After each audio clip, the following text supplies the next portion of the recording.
Iniciamos con el primer panel, acciones innovadoras para transformar el sistema educativo panameño, que será moderado por Lorena Valencia, directora ejecutiva y fundadora de Enseña por Panamá. Adelante, Lorena, el espacio es tuyo. Muchas gracias también a la señora ministra por estar el día de hoy aquí y poder darnos un vistazo de lo que está ocurriendo en el Ministerio de Educación. Sin duda, la pandemia pues, ha tenido consecuencias devastadoras, pero también ha traído mucha innovación al sector educativo. Y pues siendo parte de esto, siento que desde abril del 2020 hemos visto varias estrategias para asegurar la continuación del aprendizaje de nuestros estudiantes. Desde estrategias como las teleclases y las clases por radio, desde el uso de sistemas de gestión de aprendizaje, plataformas virtuales, y en fin, un sinfín de aplicaciones que ayudan a continuar el aprendizaje de nuestros estudiantes, inclusive de nuestros docentes. Para mí, lo personal, uno de los ejemplos más claros de innovación, educación, ha sido el uso de tecnología por parte de los docentes, tanto para su formación profesional como la comunicación entre sus pares, ¿no? Sumado a esto, el uso de la tecnología para motivar a los estudiantes a ser autodidactas y manejar de manera más fluida las herramientas actuales. Pero realmente me encanta poder estar en este panel con Steffi Cohen y con Marvin Castillo, personas con quien he trabajado anteriormente. Voy a iniciar presentando a Steffi. Steffi es una educadora del siglo XXI. Trabajó por 3 años en una escuela del futuro, entrenando a maestros en pedagogía innovadora y diseñando experiencias de aprendizaje Project-Based Learning. Ha colaborado con organizaciones como Project Zero de Harvard University y el Design Lab de MIT, promoviendo educación innovadora. Steffi, te cedo a ti la palabra. Hola, hola. Muchas gracias, Lorena, por esta presentación y a P por la invitación y por el espacio. Voy a tratar de ser breve porque realmente quisiera aprovechar la mayor de tiempo que sea posible para contestar preguntas. Si me dan un segundito, voy a compartir mi presentación. En el año 2016, la artista Candy Chang hizo una instalación de arte llamada La Escuela del Futuro. En esta instalación, ella puso un pupitre de escuela antiguo en el medio del salón y lo rellenó con 1000 globos rojos. 1000 globos rojos, 1000 oportunidades para que 1000 personas contestaran qué les hubiera gustado aprender en la escuela. Yo hasta el día de hoy no he conocido a una sola persona que no tenga su propia respuesta a esta pregunta. Entonces quiero aprovechar este espacio para las personas que estén conectadas por Zoom ahorita y nos cuenten qué les hubiera gustado aprender a ustedes en la escuela. Voy a tener aquí abierto el chat. Siéntanse en la libertad de mandarme sus respuestas. Estas pueden ser respuestas de materias que les hubiera gustado aprender o lecciones que les hubiera gustado aprender antes en sus vidas. Finanzas personales suele ser la primera respuesta que recibo, como acabo de ver aquí. Voy a darle unos segunditos. Medicina.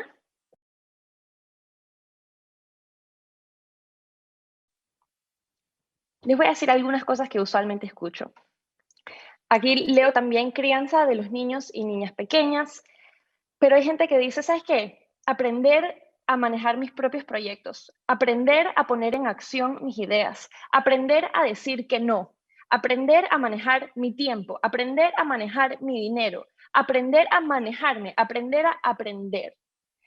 Y dentro de esta red que va dentro de aprender a manejar una serie de cosas, fue que yo caí en cuenta, después de años de estarle enseñando emprendimiento a jóvenes a nivel universitario y a adultos, que este tema al que yo le llamaba emprendimiento, realmente había que enseñarlo mucho antes, mucho más temprano, desde la escuela.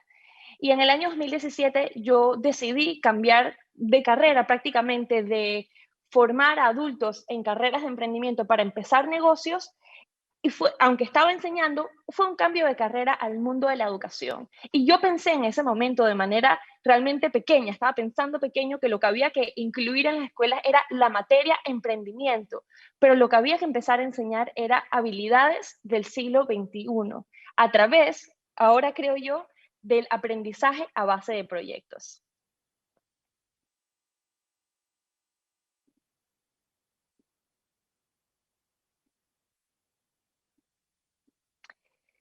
Si vemos esta foto brevemente, si no fuera en blanco y negro, pudiéramos pensar que fuera una foto de un salón actual. La escuela del futuro es un sueño para la mayor parte del mundo. La mayor parte del mundo todavía tiene la escuela del pasado.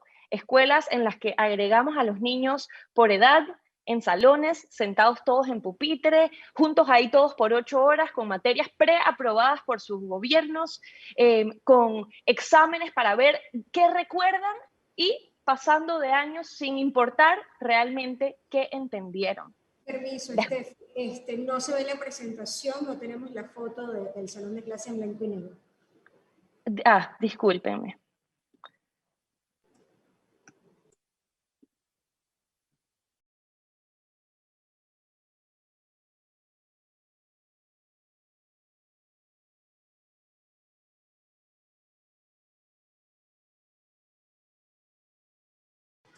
Ahora sí la vemos. Menos efectivo lo que traté de decir sin la foto en blanco y negro, pero como pueden ver aquí, puede haber sido una foto de hace 100 años o una foto de hoy en día. La escuela tradicional es pasiva y unidireccional, además se basa en enseñanza autoritaria, tiene un horario anticuado y obsoleto, no tiene ni formato, ni materias, ni metodología que preparan a los estudiantes para el futuro del trabajo. Tiene además evaluación que no es equitativa, que no mide de manera holística ni el aprendizaje ni el desarrollo de los estudiantes. Y realmente está dejando a los jóvenes sintiéndose despreparados para su vida como ciudadanos, como colaboradores, como gente productiva en el futuro. Las escuelas, y esto todos los que estamos aquí conectados lo sabemos, están casi que matando la curiosidad y el ingenio de nuestros jóvenes. Entonces, ante este problema que todos reconocemos, que en retrospectiva todos hubiéramos querido aprender de una manera distinta, un problema que no importa a qué conversación uno vaya, la gente se siente apasionada por resolver el problema de la educación, exactamente cómo es que se va a resolver.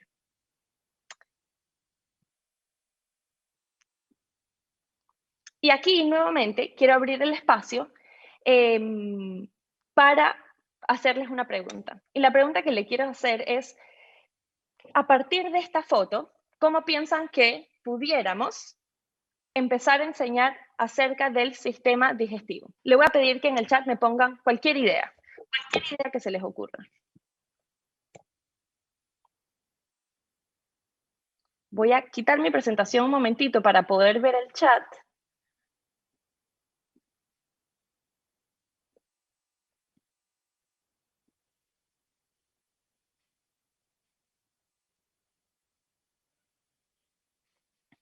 Aquí estoy leyendo, vamos a ver si puedo. Tengo aquí la presentación, es que si la pongo, perdónenme, si la pongo en completo no puedo ver el chat, así que le voy a quitar un segundito. Y aquí me están diciendo, como un recorrido guiado, al comer, experimentar todo lo que ocurre. Bueno, esa respuesta que estuvo buenísima, no me sorprende que haya venido de la ministra. Voy a esperar una respuesta más, como un túnel de transformación de alimentos. En la escuela en la que yo enseñé por 3 años, mi rol fue capacitar a los docentes para transformar sus prácticas educativas para enseñar con nuevas pedagogías, en base específicamente aprendizaje a base de proyectos. La premisa del aprendizaje por proyectos es que absolutamente todo se puede aprender al hacer. Entonces, no es tanto solamente llevar o sacar la información de los libros y del profesor a las manos, sino que absolutamente todo el aprendizaje ocurra con el estudiante como el protagonista de ese proceso. Si yo les mostrara, por ejemplo, a mis estudiantes una foto del sistema digestivo, yo les dijera, vamos a pensar en cuándo comemos, así como dijo la ministra. ¿Qué te gusta comer y cómo responde tu cuerpo a esa comida? O cuando comes, ¿qué cosas te duele la barriga? ¿Quién aquí, por ejemplo, tiene alguna alergia alimenticia? Y a partir de una serie de preguntas, los estudiantes inmediatamente empiezan a pensar. Se abre luego el espacio para que de ese pensamiento los estudiantes se pongan en pares y empiecen a discutir. No, a mí me da alergia al gluten, no, a mí me da alergia a los maníes. No, cuando yo como azúcar quedo saltando. No, cuando yo como azúcar no me pasa nada, pero cuando tomo café, que los estudiantes no deberían estar tomando café tan temprano, pero los de 18 sí lo hacían. Cuando tomo café quedo despierto todo el día. A partir de esta reflexión y de este pensamiento propio que viene de los estudiantes, empezaban sus proyectos. En la mayoría de los proyectos seguíamos algún proceso de diseño. Un proceso de diseño común es el pensamiento de diseño, también conocido como design thinking en inglés, que sigue un ciclo de 5 pasos donde los estudiantes al principio empatizan con un problema, con un tema o investigan de un tema, luego definen el alcance de su investigación y de su proyecto. Si lo enmarcan como si fuera un problema, pasa toda una parte de pensamiento crítico y creativo para idear soluciones y luego pasamos por la parte fundamental que es prototipar las soluciones. Para mí la parte de prototipar, y tengo que hacer la pausa aquí, es la más importante, porque de nada nos sirve todo lo que hemos leído, todo lo que hemos hablado, todo lo que hemos ideado, si no practicamos el músculo mental de ir de la idea a la acción. Para la parte de prototipado, en este momento tan clave del proceso, siempre invitábamos a expertos de personas que fueran ingenieros, ilustradores, comunicadores multimedia, cualquier persona que pudiera apoyar a los estudiantes en sus distintos proyectos a traerlos a la vida. Y este era uno de los muchos momentos en los que el maestro nunca tenía que ser la figura de autoridad, no tenía que ser la persona capacitada para ayudar a todos los estudiantes en todos sus proyectos, porque el maestro en realidad es un facilitador, debe ser un conectador entre los estudiantes, con otros expertos en la industria. Y finalmente, aquí donde vemos la última parte de evaluación, puede ser una parte de implementación de las soluciones, puede ser presentación de las soluciones, y dentro de esa o implementación o presentación, evaluar qué funcionó y qué no funcionó. De esta manera, siguiendo el proceso de diseño, nuestros estudiantes fueron capaces de ser los protagonistas de su propia educación. Nunca esperaban a que el maestro tuviera todas las respuestas, porque en realidad ni siquiera la evaluación venía de parte de los maestros. También delegábamos o hacíamos outsourcing de las evaluaciones finales para que el estudiante supiera. Realmente es el mundo el que evalúa si tu proyecto funciona o no funciona. Y cuando construíamos cosas físicas, ni siquiera necesitábamos a gente externa. Si el proyecto involucraba que los estudiantes construyeran o digamos, imprimieran en 3D un carro que tenía que poder andar por una rampa, si ese carro andaba, el estudiante sabía que lo había hecho bien. Si ese carro no andaba, el estudiante sabía que había más trabajo por hacer. Entonces, la educación del siglo XXI realmente se basa de muchas maneras en darle la vuelta totalmente a lo que hemos considerado la educación escolar y pone el enfoque en el estudiante en vez de en el docente. Pone al maestro no como figura de autoridad, sino como facilitador. La evaluación no es puntual con exámenes en algunos momentos específicos, sino constante y de manera equitativa para medir no solo el producto final, sino el proceso y el progreso de los estudiantes. Y para que todo esto sea posible, no solo los proyectos y los estudiantes tienen que trabajar con un proceso de diseño, sino que las escuelas, las administraciones y los docentes tenemos que trabajar con un proceso de diseño también para poder trabajar con un mindset de innovación, para todo el tiempo estar evaluando y reevaluando nuestro trabajo y ver qué funciona y qué no funciona y tratar nuevamente.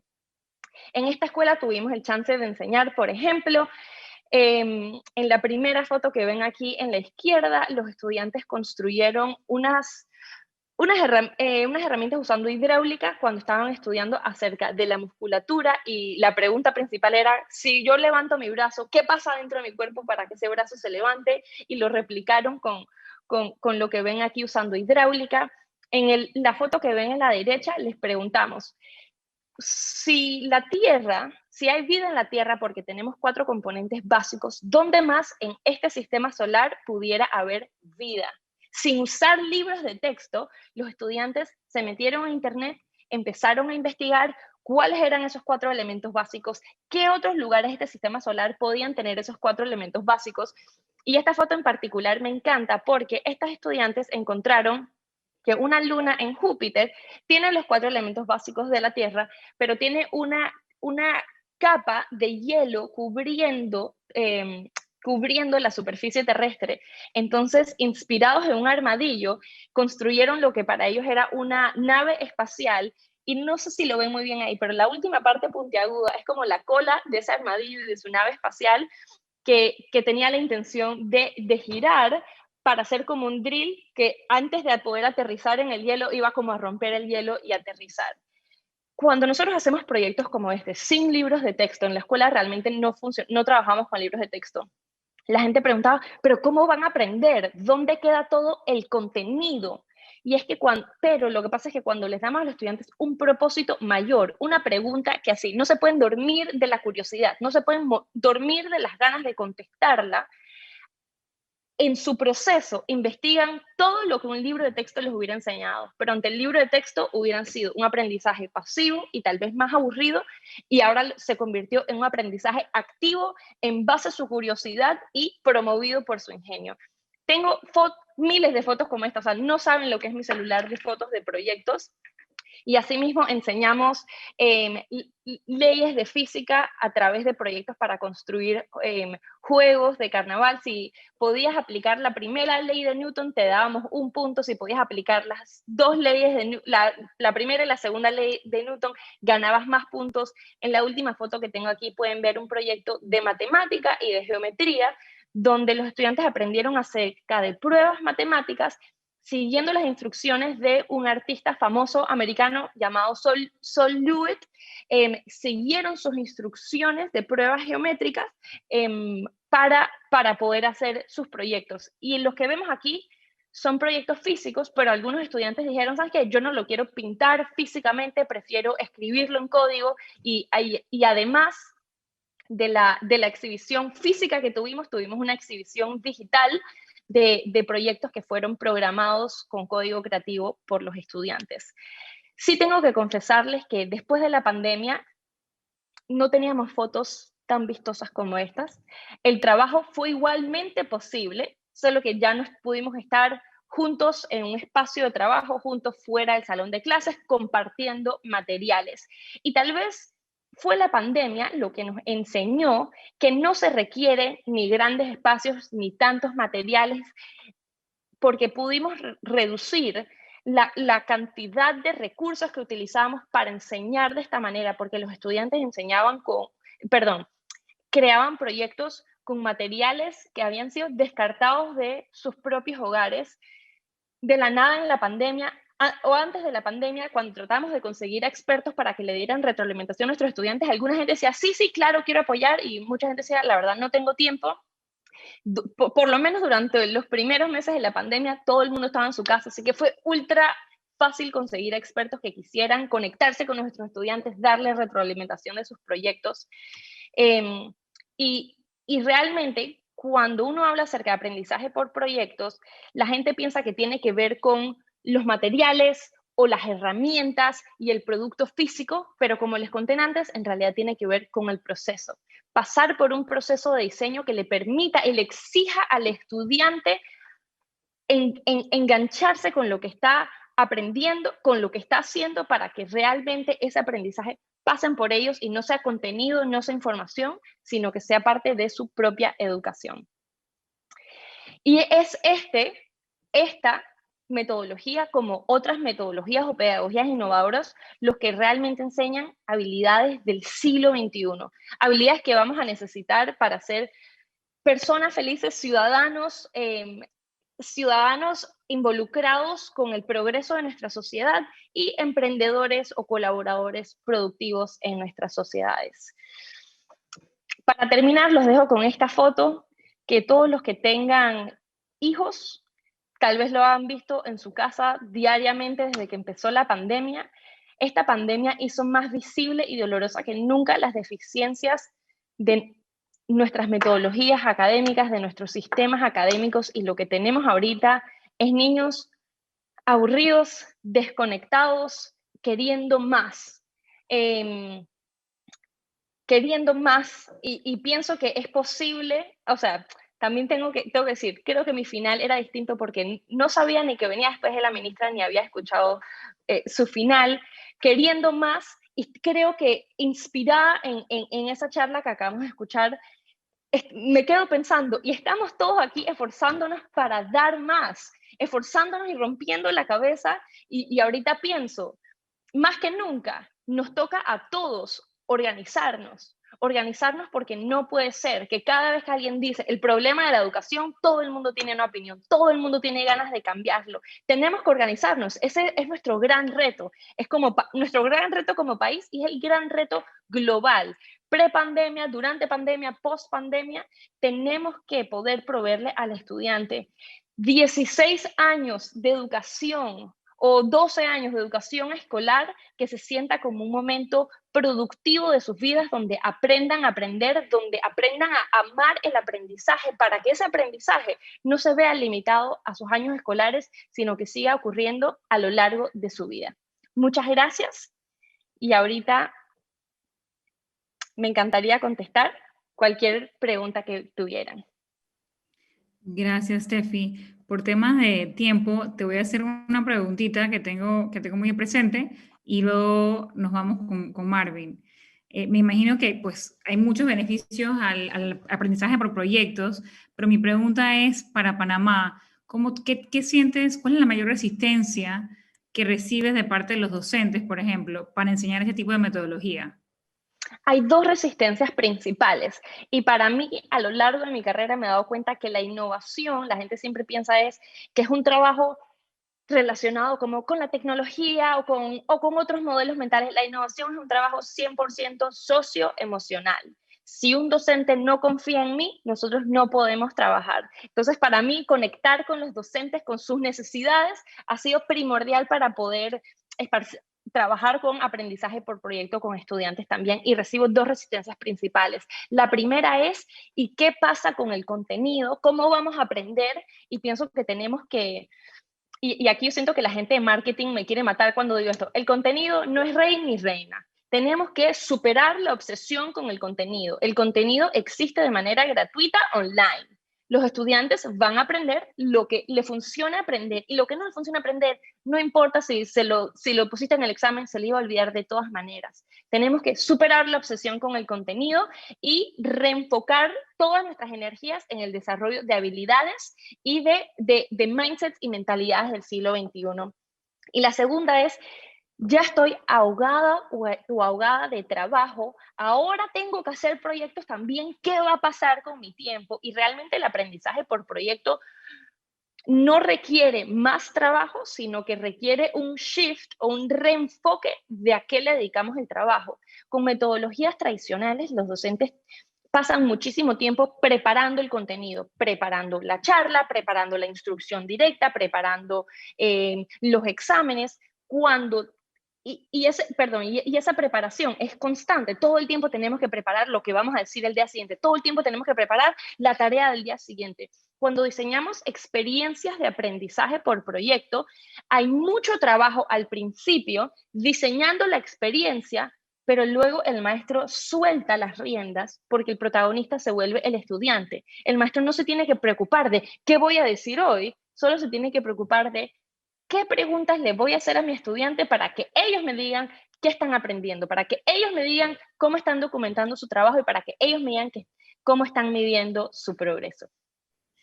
¿Y tú cómo sientes, o sea, eso, por ejemplo, cómo se vería un plan de innovación a nivel escolar, ¿no? A nivel de una escuela completa o de muchas escuelas? El aprendizaje por proyectos, y les voy a confesar, yo trabajé 3 años en una escuela del futuro americana en la ciudad de Boston, donde tuve el chance de trabajar, y había como dinámicas políticas de, este administrador dice que no hay que hacerlo por proyectos, así que yo no lo voy a hacer por proyectos. Entonces pasaba que si te tocaba un maestro que hacía por proyectos, tenías suerte, y si te tocaba un maestro que no lo hacía por proyectos, entonces, bueno, tu clase era la que no era la cool como el resto de las clases. Para que haya un plan de innovación completo, tiene que haber primero alineación total entre administración, docentes y padres de familia. Porque si la administración no está empujando el aprendizaje por proyecto, los docentes van a decir, ah, no, entonces a mí no me toca. Y si los padres no están alineados, le van a reclamar o a los docentes o a los administradores, oye, y las notas y el contenido y la próxima parte. Entonces tiene que haber primero alineación total. Y lo segundo es que se tiene que ver no como, vamos a dar un taller de aprendizaje por proyecto y ahora esta es la metodología. Realmente tiene que ser un cambio de cultura, porque el aprendizaje por proyecto involucra que los maestros tengan espacio para colaborar, involucra que los estudiantes tengan espacios para trabajar dentro y fuera del salón de clases, involucra que haya conexiones con expertos del campo y de las industrias y que ellos también formen parte de lo que está pasando dentro de las escuelas. Y casi que tiene que haber un poco de mercadeo interno, donde todo el tiempo se documente el trabajo que se está haciendo y todo el tiempo se utilice esa documentación para reflexionar, como dije antes, qué hemos hecho bien, qué hace falta por hacer. Entonces, aprendizaje por proyecto u otras metodologías innovadoras requieren un cambio cultural a nivel escolar y no solo de metodología puntualmente. Muchas gracias, Steffi. Nos seguimos con el contenido del foro. Ahora vamos a escuchar a nuestro segundo panelista, Marvin Castillo, presidente y director ejecutivo de la Fundación Nacional para el Desarrollo de la STEAM. Muchas gracias, Marvin, por estar con nosotros aquí hoy. Te paso la palabra. Lorena, si me permites un segundito, es que la ministra está haciéndole una pregunta, creo que es a Steffi.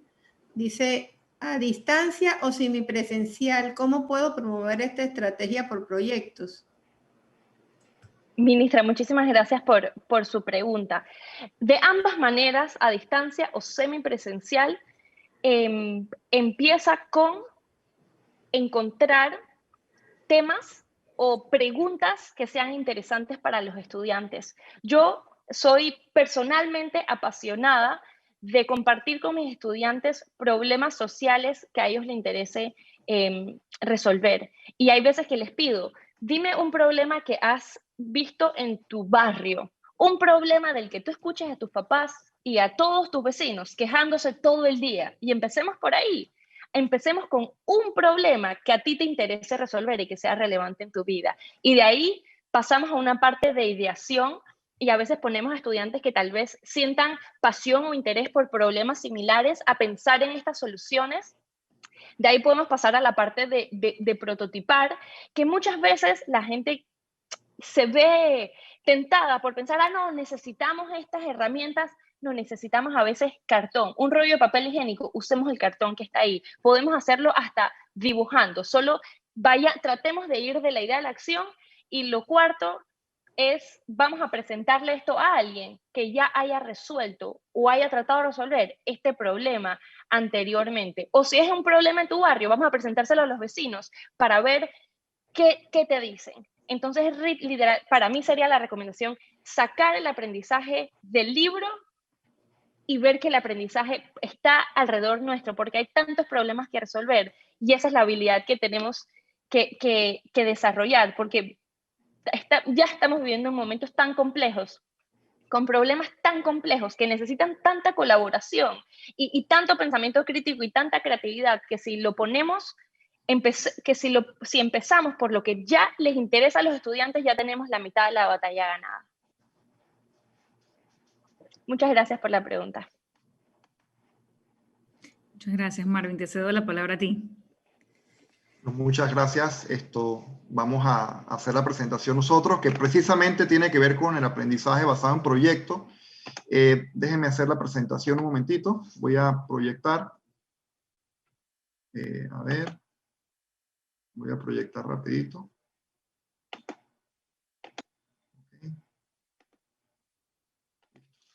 Bueno, aquí ya pueden ver la presentación.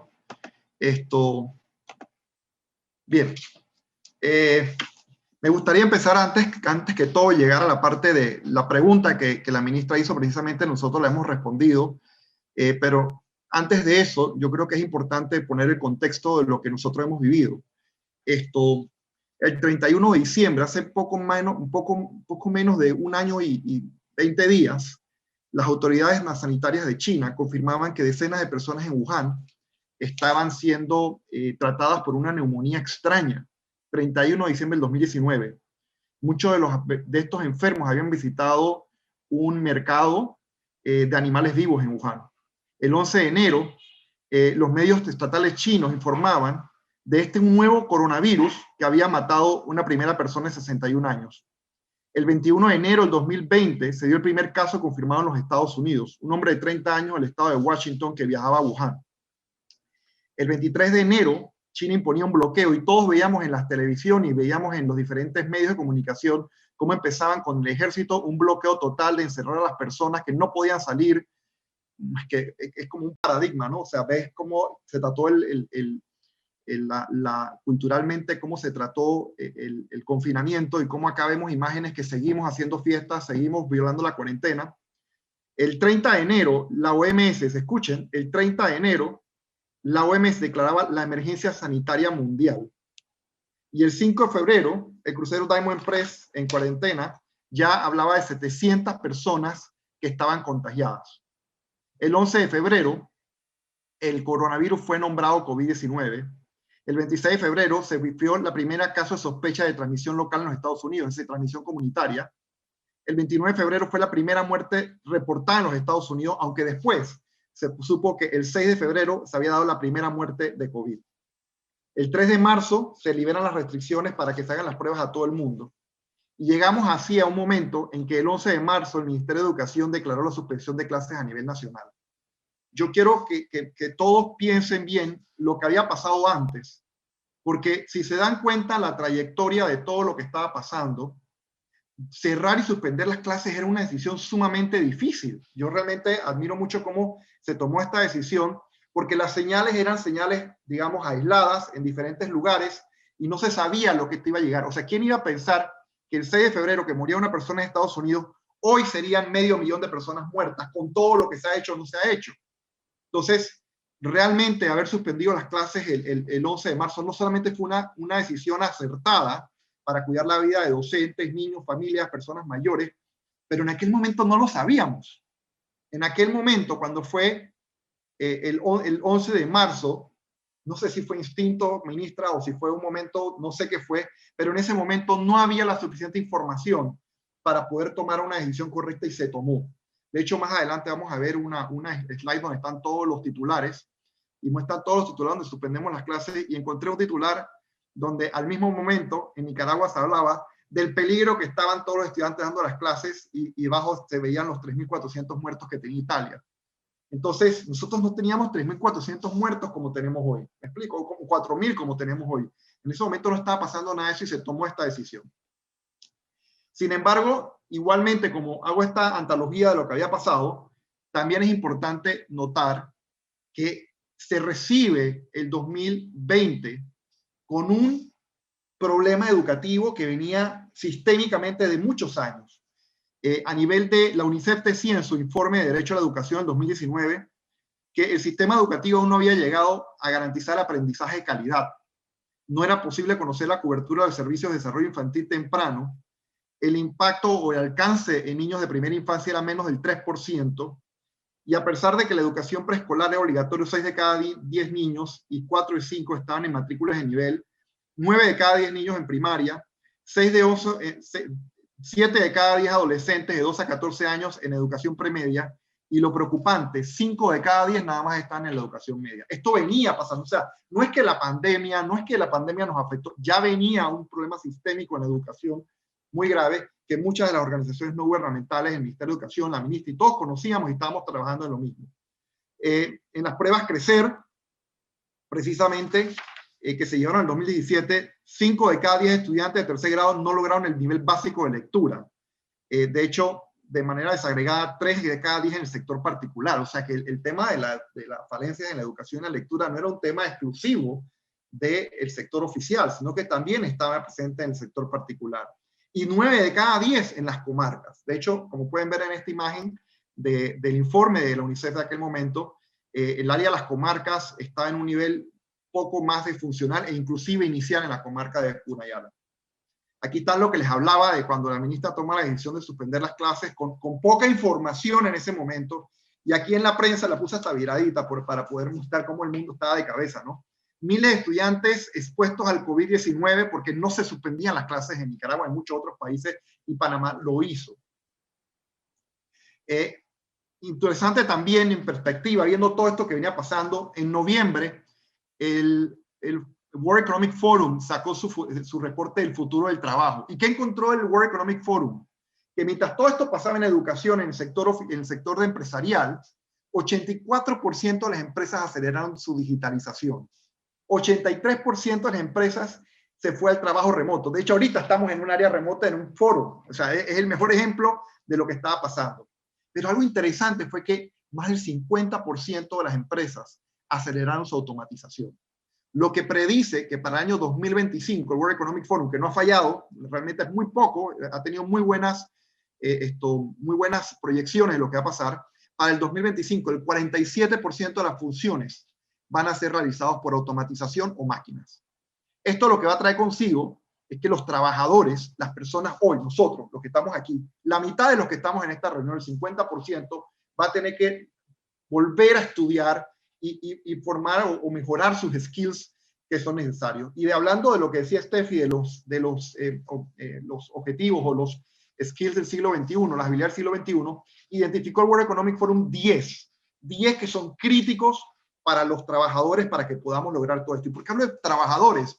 Porque estamos educando a esos futuros trabajadores. Y estamos hablando del 2025, 4 años, en 4 años, a partir de 5 años, a partir del 2021, inicio en enero, los que se están ahora mismo graduando y los que vienen 5 años en premedia van a tener que tener estos skills para poder competir.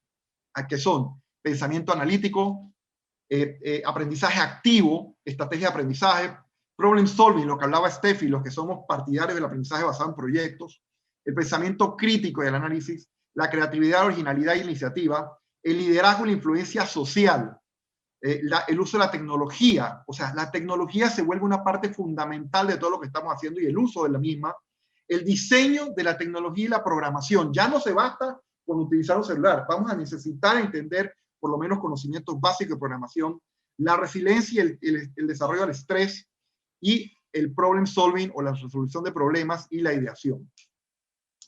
Y frente a todo esto que les he presentado, Panamá no se quedó atrás. Y orgullosamente puedo decir de que sé que hay muchas figuras y muchos números que se atacan constantemente en los medios de comunicación, o se atacan porque hablamos de más de 40.000 estudiantes que quedaron relegados, que no tuvieron la conectividad.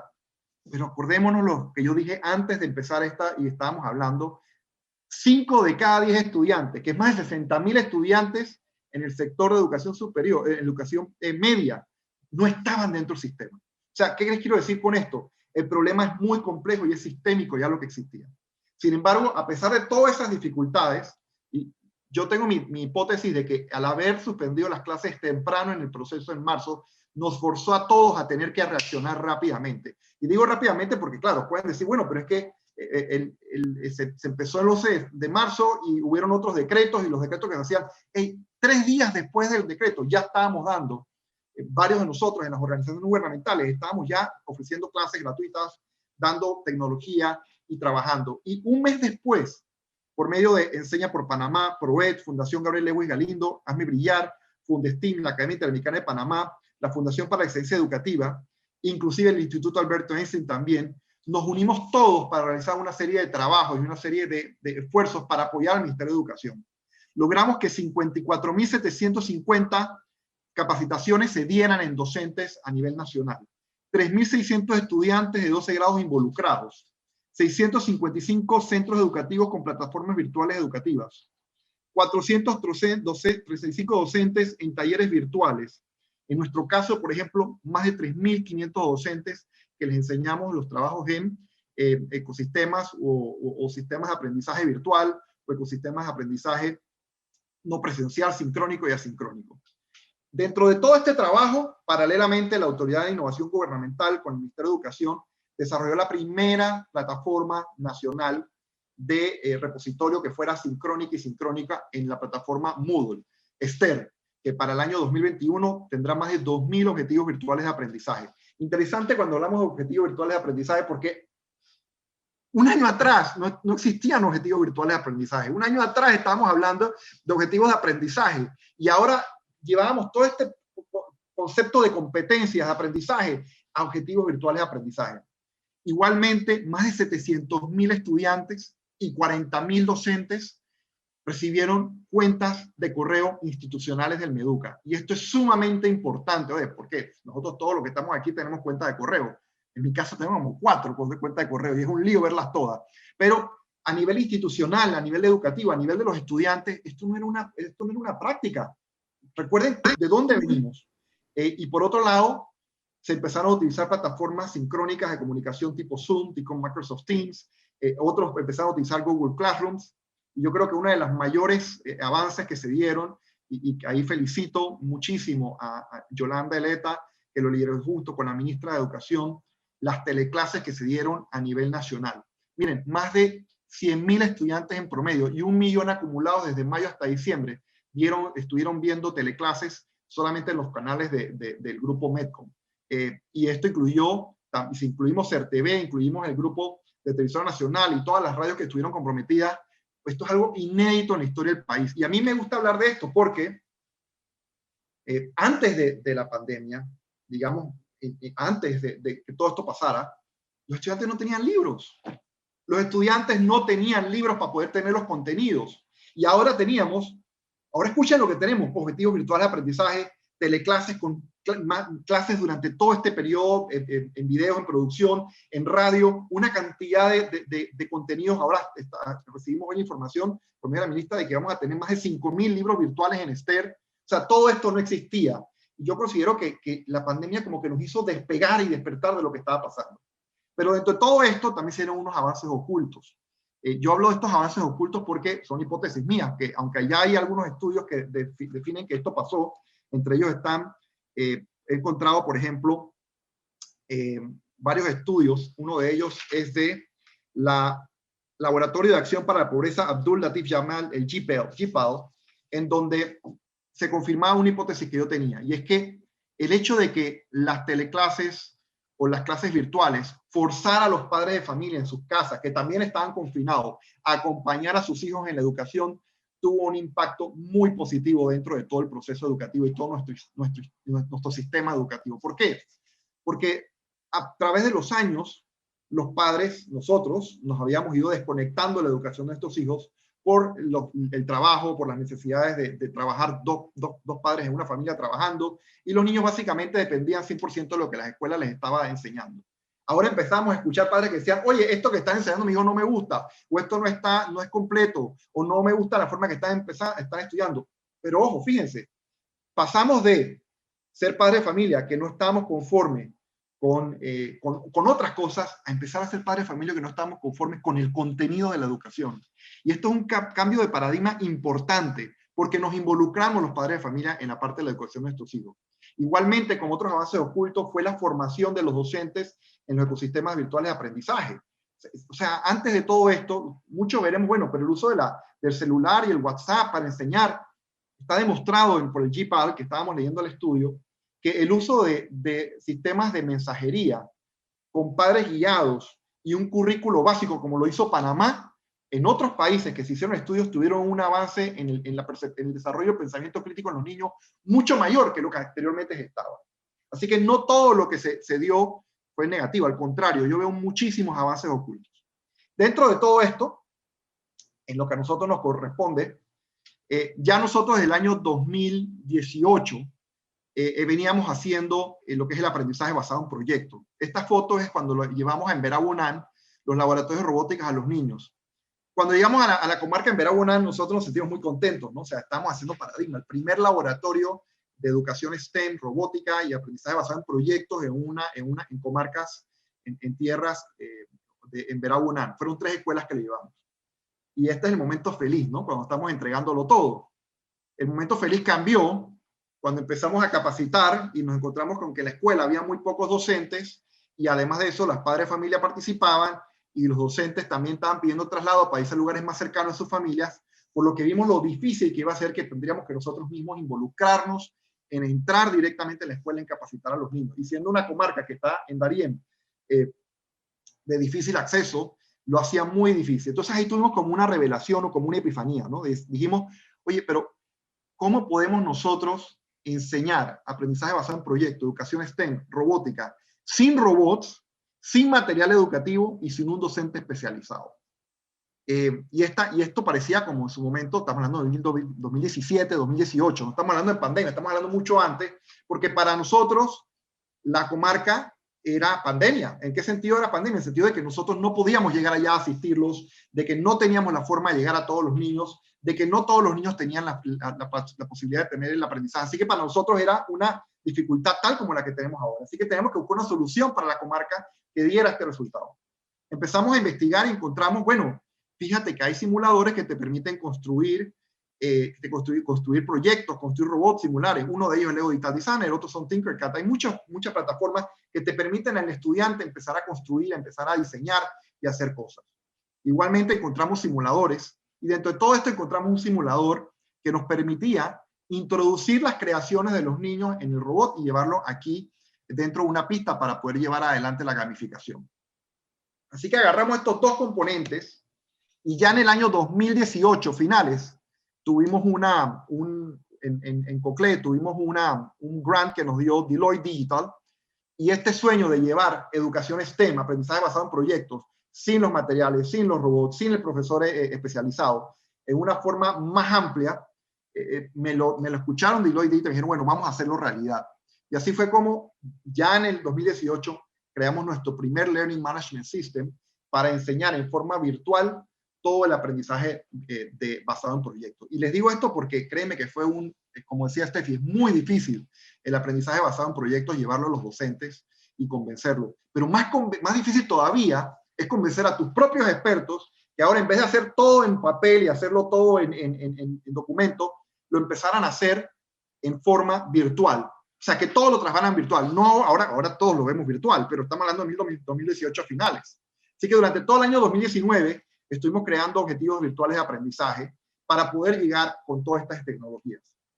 Luego, en marzo de este año, del año pasado, 2020, cuando nosotros estamos preparando para las Olimpiadas y se cancelan las clases, nos informa la Olimpiada Mundial de Robótica, que habíamos organizado por 5 años ya anteriormente, de que no iban a haber Olimpiadas. No iban a haber Olimpiadas y no se van a haber Olimpiadas por todo el tema de la pandemia, así que no van a haber Olimpiadas. Y esto para nosotros fue un shock. Fue un shock porque, a ver, todo este tiempo nosotros dando toda esa enseñanza y no habíamos podido. Y bueno, creamos una plataforma para poder hacer las Olimpiadas de Robótica en forma virtual y participaron maravillosamente, sin ningún tipo de marketing, 32 países y 1.357 estudiantes. Para que tengan una idea de este impacto a nivel global, 40 países han participado ya en estos torneos, 9.200 estudiantes registrados en 89 torneos de este tipo. Quiero mostrarles rapidito para que vean el tipo de lo que estamos hablando de lo que es aprendizaje en proyecto, le preguntaba a la ministra, en forma virtual. Esto que van a ver es un reto que se tiene que programar, se tiene que construir el robot, pero el reto está basado en una realidad, COVID-19 y la llegada de las vacunas. Todos vimos las imágenes del aeropuerto llegando. Este reto que ustedes ven ahorita no lo hicimos hoy, lo hicimos ya desde diciembre del año pasado, noviembre. Y lo que van a ver tiene mucha similitud con las imágenes de los videos del día de hoy, para que lo puedan ver.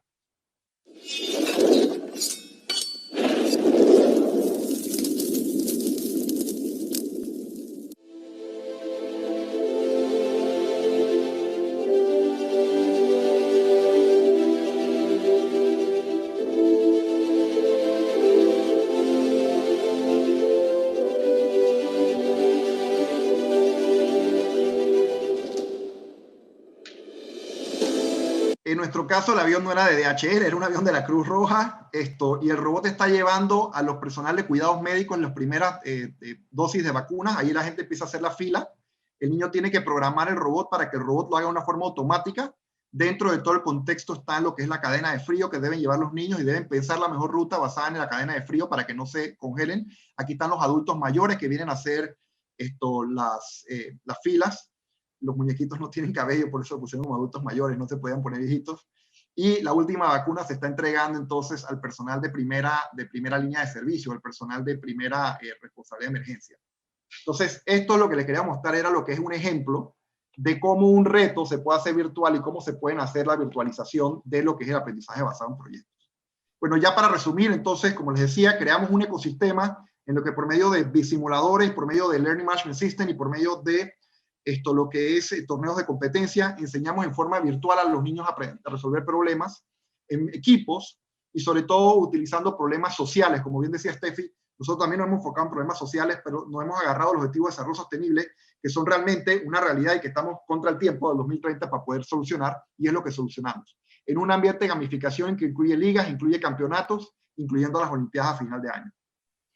Gracias, Testimonio de los Marvin. estudiantes para terminar, cómo los estudiantes han estado muy contentos. Me llama mucho la atención este último que decía, aprendí a resolver problemas de distintas formas y analizar las situaciones para buscar la solución. Retos que persisten, los que sabemos, conectividad, equipos de conectividad, los retos estructurales, y nuestras con recomendaciones, una política pública enfocada en abrazar el aula invertida, para que no se pierdan todas estas plataformas, sino que se utilicen como aula invertida, formación y más formación docente, hacer un plan nacional de conectividad, como lo mencionaba la ministra, reglamentar la beca universal PASE, ministra, para que incluya uno de los pagos, entrega de tecnología a los estudiantes. Ese dinero se utilice para que los mismos docentes, los mismos padres de familia reciben computadoras en vez de dinero efectivo, por lo menos uno de los pagos. Alianzas intersectoriales, como hemos creado las organizaciones no gubernamentales, y una política pública para buscar a los desertores escolares y traerlos al sistema. Ya tenemos los estudiantes que no pudieron conectarse, más los estudiantes que han desertado, una política pública para encontrarlos y traerlos al sistema. Bueno, muchísimas gracias. Gracias, Marvin. Gracias, Steffi, por todas estas presentaciones. Realmente han sido increíbles y sin duda hay un sinfín de preguntas de parte de la audiencia y de nosotros mismos, los espectadores, pero estamos obligados a cumplir con el programa. Las preguntas que no fueron contestadas, que son pues la mayoría, serán enviadas a quien van dirigidas y serán contestadas luego por cada persona. Así que no se preocupen, van a poder tener esa oportunidad más adelante. Y seguimos con el resto del foro. Muchas gracias, Steffi, Marvin.